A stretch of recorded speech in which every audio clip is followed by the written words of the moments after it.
Keyc News Now to Go is sponsored by River's Edge Hospital and Clinic. People caring for people. Moments like these make life worth living. River's Edge Hospital and Clinic is your partner in taking control of your own health. Take your steps towards a lasting tomorrow. River's Edge Hospital.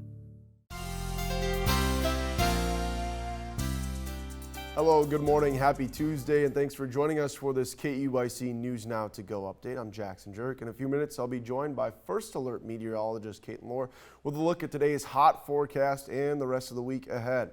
We'll start with local news. The latest federal budget proposal will see a 25% cut to federal food assistance programs. Monday, state officials are meeting with residents and groups to spread awareness for the possible changes and hear feedback from the community. Aaron Stuvey has more. We had WIC when my kids were young, and I'm not ashamed to say that at all. A chance to tell their stories and connect as a community. Community members and nonprofits met with state officials Monday to discuss proposed cuts to federal food programs. We were starting a business, and I work full time off the farm, and my husband was, farming probably 100 hours a week, if not more. And I now have 3 college graduates. And a grandson that's a month old. And I'm very proud that we received that. It meant so much to our family at that time. Proposed federal cuts would see a 25% cut to the Supplemental Nutrition Assistance Program, or SNAP benefits, leaving Minnesota with a cost of $220 million to foot the bill themselves, a number that state officials say isn't possible to reach within the state budget. That means that cuts are more than likely coming to the program itself. That would require us to either reduce the number of people that are available to receive SNAP or make other policy changes, which would have a dramatic impact on the number of people that are participating in the program or the types of people that could participate in the program. SNAP is a program that helps low-income families afford access to healthy food and is a major resource for families using things like area food shelves, who themselves report an increasing demand for affordable food in the community. Aaron Stuvey, Keyc News Now. Continuing with local news, work continues on Minnesota Highway 93 between 169 and Henderson. This is the second year of the 3-year project. This is video taken from the Keyc drone. Workers are raising the roadway about 8 feet, putting it 1 foot above historic high water events, as well as replacing the bridge over the Rush River and adding an overflow bridge for Rush River flood relief. Highway 93 has been closed since April 15th of last year, with traffic detoured to Highways 169 and 19. The $30.6 million project is expected to be complete late next year. Work also continuing on Highway 22. The road is closed between Mankato and St. Peter with through traffic detoured to Highway 169. Crews are working to add turn lanes and passing lanes through the project area, as well as building a roundabout at Highway 22 and the Seward County Road 21 in Kasota. They're also replacing and repairing bridges and grading for a future trail between Mankato and St. Peter. The road is set to reopen this winter and then close again next construction season for the completion of the $36.9 million project. Dry conditions and strong winds fuel 3 large wildfires across northeast Minnesota. Multiple buildings are destroyed as hundreds evacuate and head to shelters in St. Louis County. The largest of them is the Jenkins Creek fire, burning about 12 miles southeast of Hoyt Lakes. The fire sparked yesterday afternoon just off a roadway, growing rapidly throughout the night. Officials report flames have consumed at least 1,500 acres and at least 1 structure, threatening many others. The fire is 0% contained and burning north to east. The 750-acre Camp House fire near Brimson, an hour north of Duluth, continues to burn uncontained as well. That fire, which was first reported around 1 p.m. on Sunday, has destroyed at least 3 cabins and 1 garage. An evacuation notice first put into place on Sunday remains in effect now. A third large fire is being reported in St. Louis County about an hour west of the Camp House fire Monday evening nearing Cotton.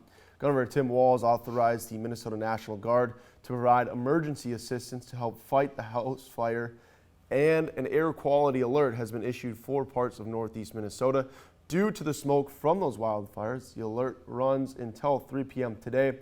Affected area includes Hibbing and Ely.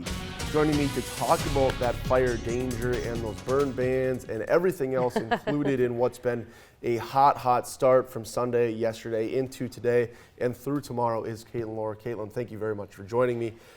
It's warm. There's no other way around it. Burn bans across the state. It doesn't really matter where you are. Obviously, we're seeing it in northeast Minnesota right now, but it can really happen anywhere. Yeah, and that's why we push so much to even talk about discarding the ends of cigarettes and cigars and things like that, because something that small can ignite a fire. Absolutely. And with the dry vegetation and these strong winds, an ember can be carried and just keep lighting until it goes out, if it were to go out. And you kind of mentioned the air quality alert, so I'm actually going to start with that.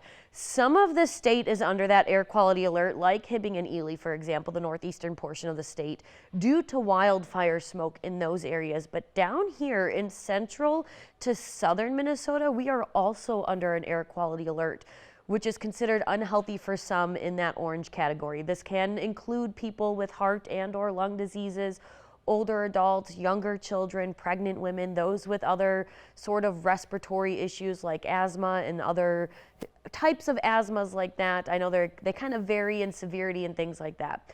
We're seeing that down here in central and southern Minnesota due to elevated particles of what we call ozone. That happens a lot on warm or hot days with the sun shining. It just kind of lingers.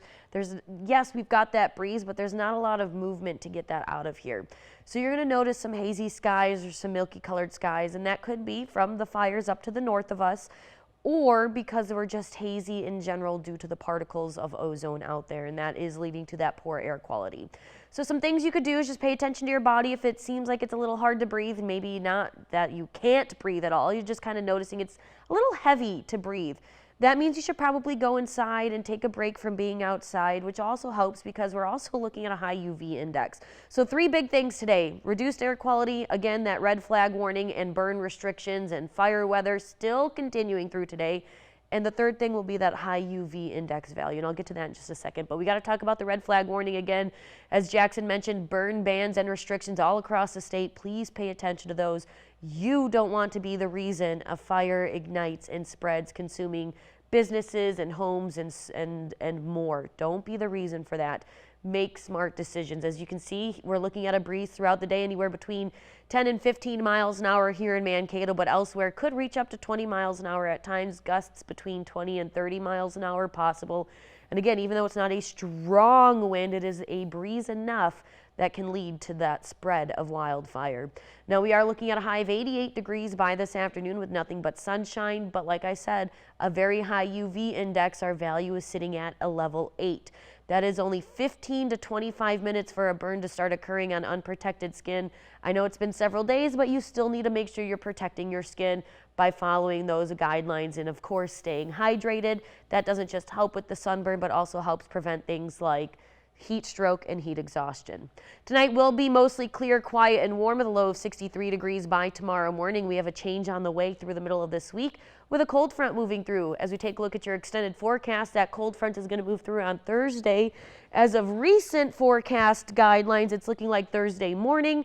Could have a couple strong to severe storms with that as it rolls through. That cold front will keep us on the more seasonal side for the upcoming weekend and next week, with a couple more chances of storms mixed in. Wonderful. Thank you very much, Caitlyn. Looks like the next 2 days are going to be hot, but then we get back to maybe more comfortable and enjoyable temperatures. Yeah, I've really enjoyed it, but I'm kind of excited to go back and feel more spring than summer. It's been a nice mix, I think. I think it has been as well. Well, thank you very much, Caitlyn. We got some sports to talk about. Minnesota State baseball team is a host for this year's NCAA tournament.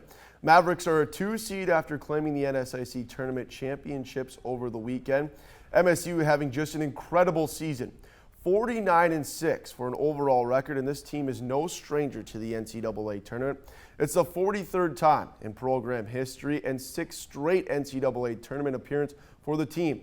MSU fresh off a thrilling NSIC tournament in which the team battled back after dropping a matchup to Augustana in the semifinals. The Mavericks then beat Sioux Falls when facing elimination before beating Augustana twice for the championship. MSU on a 3-game winning streak heading into the Central Regional Tournament. MSU having a strong season, and it's in part to a talented group of seniors. Super proud of the way they have developed team chemistry, and ultimately they've been great big brothers to the younger players, and they leave the program with just that tradition that when they leave here, the hope is that there's a younger player wanting to wear that upperclassman's uniform number. The Mavericks face Arkansas Monticello in the first round of the NCAA tournament. That game will be played at ISG Field this Thursday at 6 o'clock. We'll have more from MSU on this week's edition of Maverick Insider later this week.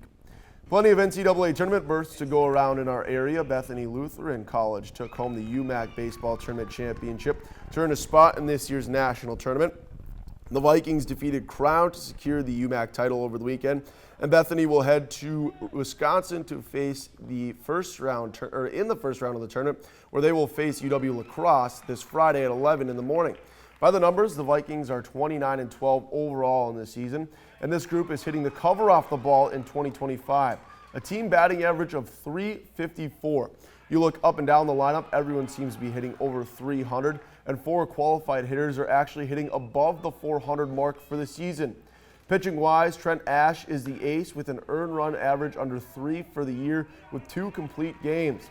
The Bethany softball program also qualified this year for the NCAA tournament with a UMAC championship over the weekend between Northwestern and the Vikings. We'll have more from the Vikings leading up to the NCAA tournament right here on KEYC News Now. For the first time in program history, the Gustavus baseball team is heading to the NCAA baseball tournament. The Gusties will host a regional in their first appearance after the team earned an automatic bid by winning the MIAC tournament title over the weekend. Beloit, UW Oshkosh, and U Chicago will make up this year's regional field held at Gustavus. The Gusties are 36-7 overall in the season. As a team, the group is hitting .350. Chris Knowles leads the team with 9 home runs on the season. Gustavus can put up runs in a hurry. The team is averaging over 9 runs per game in 2025. Plenty of exciting stuff going on the baseball diamond and the softball diamond as well. So congratulations to all those teams. And I know the sports department is very excited to feature all of them later this week on KEYC News Now. Thank you very much, Caitlyn, and thanks for watching this KEYC News Now to Go update. Stay with KEYC News Now for the latest local news, weather, and sports on our website. Don't forget the sunscreen today and download the free KEYC News and Weather apps for the latest headlines and forecast.